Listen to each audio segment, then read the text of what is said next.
Is every event of our lives predetermined? Is the entire course laid out for us, and no matter what we do, how hard we try to avoid it, is it true that our life will unfold in some predetermined way? Is there something called fate or destiny? If yes, then what is this thing called free will that we all have? So guys, this is a question that has troubled and confused human minds for a very long time.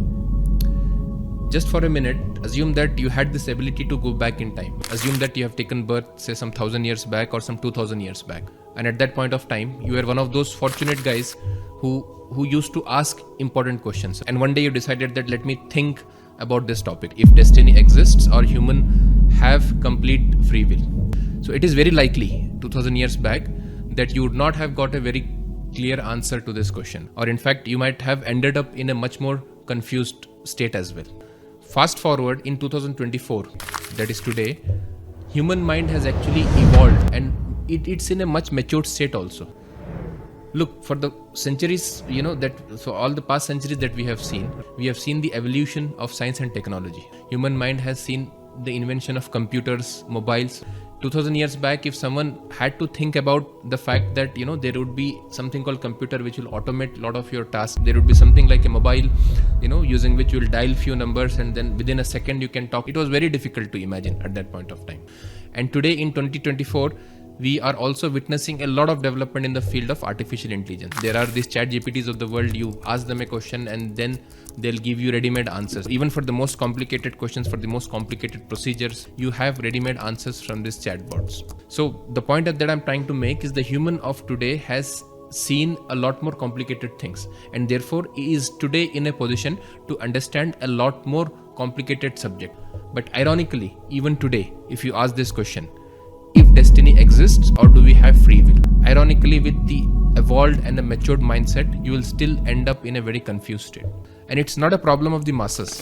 You even go ask this question to some of the most intellectual guys, on the planet, or even to the religious scholars or to the dharma gurus, you will find them also be confused to varying levels, isn't it?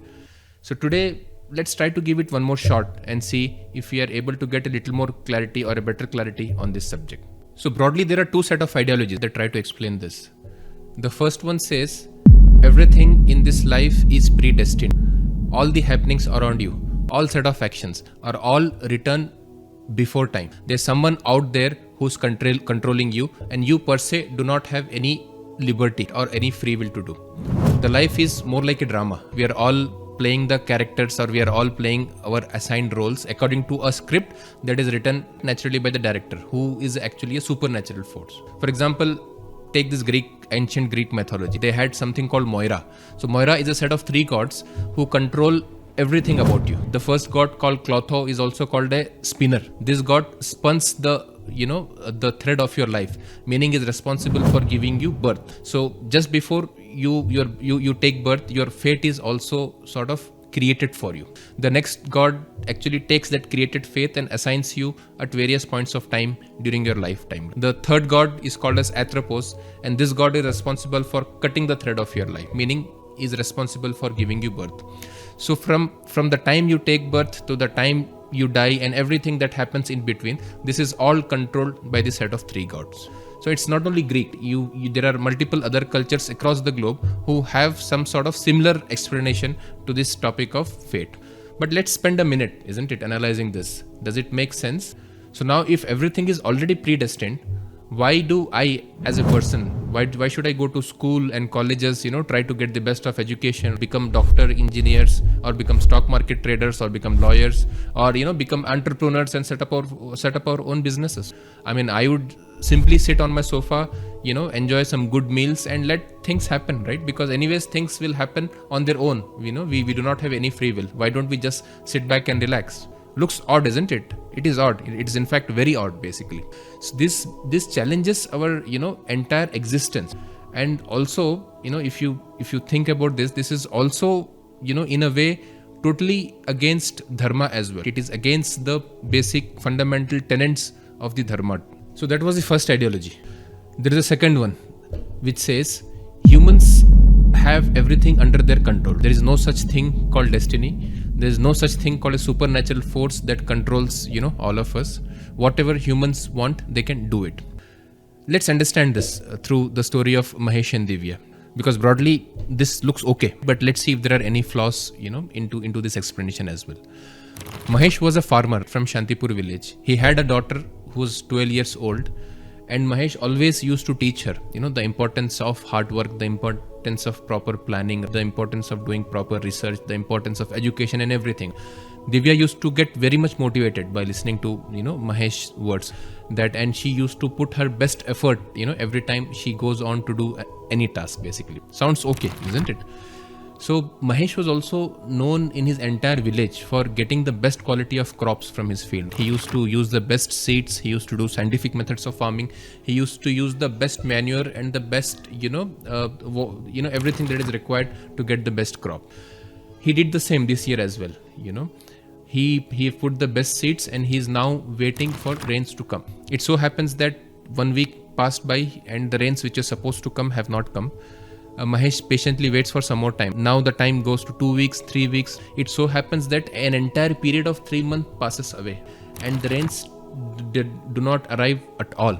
So now Mahesh is totally sure that, the crop that he is going to get this time is actually very less, maybe 20% or 15% of what he has got last time. So he had made a huge amount of investment this time. He was assuming that the rains will come on time, so he actually bought additional land and made a huge amount of investment, and all of this that is going to go waste this year. So now Divya is in a confused state, because she always thought that you do everything that is possible, you do the best, and then the results will follow. So Divya now goes back to Mahesh and tries to understand what happened. We did, you did the best effort, you put the best seeds, you put the best fertilizers, everything, yet the crop has not come this time because the rains did not come. All right, so we have seen two types of explanation or two ideologies. The first one that said everything is controlled by some supernatural force, humans are puppets, and immediately we saw there are too many flaws in that explanation. The second one we saw, humans have got a free will, a full control over themselves. So human, if they do the hard work, they can do anything in this life, right? So we have seen the story of Mahesh and Divya. And then we realized that while this looked interesting and while this looked appealing at the start, there were still some constraints to it, right? It was still not able to, sort of explain the events that are beyond control of, humanity. So then what is the answer? Is there something else as well? Look, humans have a free will, so none of us can ignore that. So I have this table I have this glass on my table, and if you see it's here.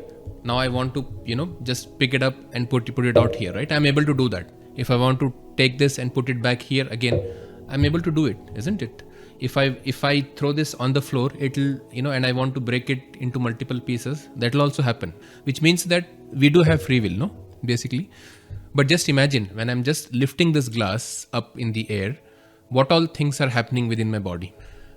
Firstly, a signal has to be given to brain. Brain has to be informed that, look, I want to lift this glass up from here and put it back here. So the brain then has its own lot of complicated processing happens inside, right? So brain now sends a signal through neurons to the muscles of my hand, informing that, a glass is required to be picked up and to be moved from one place to another. Then muscles by themselves have a very complicated, operation, and that's how the task gets done, right? So once the task is completed, now brain is also informed, okay, task is completed now, basically. And that's why we have doctors, no? We have neurologists, and we have, orthopedics, we have different doctors for different parts of the body, isn't it? Now the question is, did I tell my brain to do it in this way? Did I design my brain to send signals, to the muscles? Yes, the fact remains that I am actually exercising my free will, but the infrastructure that is built for me to exercise my free will, do I have control over that, or have I designed it? One more example, right? So now while we are having this session, and probably while you are listening to this video, there are hundreds of chemical reactions that are happening within your body. Have you ever, forget about controlling them. You will not be even aware what is happening within your body at this point of time, isn't it? You have a heart which is beating non-stop from the time you have taken birth, or from the time you were within the wombs of our mothers. So now I say I feel bad, for my heart that, he's working continuously. Is it possible for me to tell my heart, ki buddy, see, look, you might have been tired. So while I cannot tell you to stop because in that case I'll die, but is it possible, or can you just slow down basically? So instead of beating 70 to 80 beats per minute, can you just chill for some time? Just beat at say 20 or 25 beats per minute. Do it for next 2-3 days. Is it possible for me to tell? It's not possible, isn't it? So there is someone whose blessing is always required. So there is this great force which has given us the bodies and has designed the bodies in the way they are. We have got 2 eyes to see, a digestive system, that digests the food that we eat, a heart that beats non-stop, and multiple other things. And this same force also controls the universe, the sun, the moon, the air, the water, the universe, the galaxies, everything is also controlled by the same force. Now, while as a human, while I am exercising my free will to complete tasks, to do things, I am able to do it because I am being allowed to do by this great force. And some people call this great force as God. Some says, the creator is Brahma. Some says Vishnu, Shiva. Some say Allah. Basavanna says God as Kudala Sangama Deva. And so the names actually do not matter, isn't it? So I am being called, my kids call me as Papa, my sister calls me as Bhaiya, my parents call me with a pet name, my friends call me with a different pet name. So all the names are good. So even if you do not call me by any name, I'll still remain the same person, isn't it? So is the case with God. All that you have to realize is that there is a creator who has created everything, who has given also us free will to do things basic. Now I call that creator by any name, that is immaterial. But the important thing is to realize that the system is created by someone. So now coming back to Divya's question that he asked to Mahesh. So see, look, while Mahesh was absolutely right in telling that we as humans should exercise our free will, to the best of our abilities. We should use our skills. We should do the hard work that is required to complete a task. You should do the proper planning, research, and all that is fine. But what Mahesh could not tell, and it's because Mahesh himself was not aware, that there is nothing called absolute free will. So we exercise free will within the boundaries that are defined by God, isn't it? And we also use the resources that are given by God. Therefore, if we remove God from the picture, the analysis will never be complete, or neither it is the right way to do basically. So for example, when Mahesh put the best seeds into the soil, but he's using the soil that is given by God, no? And Mahesh is then waiting for rains to come. Who gives rains? It is again God, isn't it? Who has created water? It is again God, isn't it? And once the saplings start coming up and the plants grow, they need sunlight basic to grow and to produce fruits and all of that, isn't it? Now who controls sunlight? Who gives sunlight? So while free will exists, I think what we have to realize is that it doesn't exist in isolation. We as humans do not have the free will to control what is happening within our bodies. Similarly, there are external factors as well. There are rains, there are planetary things, there are floods that happen in some areas, and there are a lot of other things basically. So every time we use free will, we have to give our best, but at the same time we have to realize that the actions, what we have done, the results will only come with the blessings of God. Therefore, we should be thankful to God for having given us the authority to exercise our free will, and then pray to God that give us the desired results for our free will. Okay, so hopefully we have got some better clarity on this complicated topic of free will versus destiny. I wanted to conclude this session at this time, but that's been the case with this topic. So you try to answer that, and that opens up 10 more questions that needs further elaboration. So 10 to 15 minutes of time is generally not sufficient to cover this. Probably we need a couple of hours at least. But then we'll just take one more thing about free will, and then we'll try to conclude, and then we'll expand about this topic in the forthcoming videos. See, next logical question is, if God has given us free will, that's what we have tried to understand in the last few minutes. We have got a free will to do things.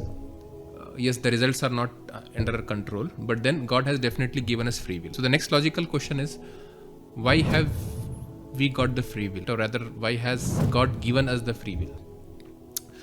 See, God has given us free will to do certain things basically. Using that free will, we are supposed to do things that are good to yourself, to your family, to your friends and relatives, to your neighbors, to your nation, to the world at large, basically, to plants, to animals, to the environment at large. And the same free will can be utilized to do bad things as well, to harm some people, to do multiple other bad things. So God has not only given us free will to do good things, but God also has given us principles or morals, in using which we should also try to refrain from or avoid doing bad things using the same free will. And also, note that the free will doesn't come for free, isn't it? Like if you're working in an organization, the organization will ask you, first of all, it will tell you what work you're supposed to do. You just cannot get into any organization and tell, I'll do whatever I want. So every organization has certain goals. So you'll have to do work according to what the organization needs. And then the organization will also ask you for a report of what you have done. For example, give me a daily report, a weekly or a monthly report. Similarly, God has given you this great thing called free will, but God will also then ask you for accountability. I have given you free will, I have given you, say, 70, 80, 100 years life on this planet, on this earth. What have you done with that free will? So that accountability is, is also there, and that's what we'll have to look at it. So again, as I said, that itself will need a separate session. So stay tuned. I think in the next sessions, we'll try to understand, knowing that free will is there, then what is this accountability basically? So hopefully we'll try to see those in the next session.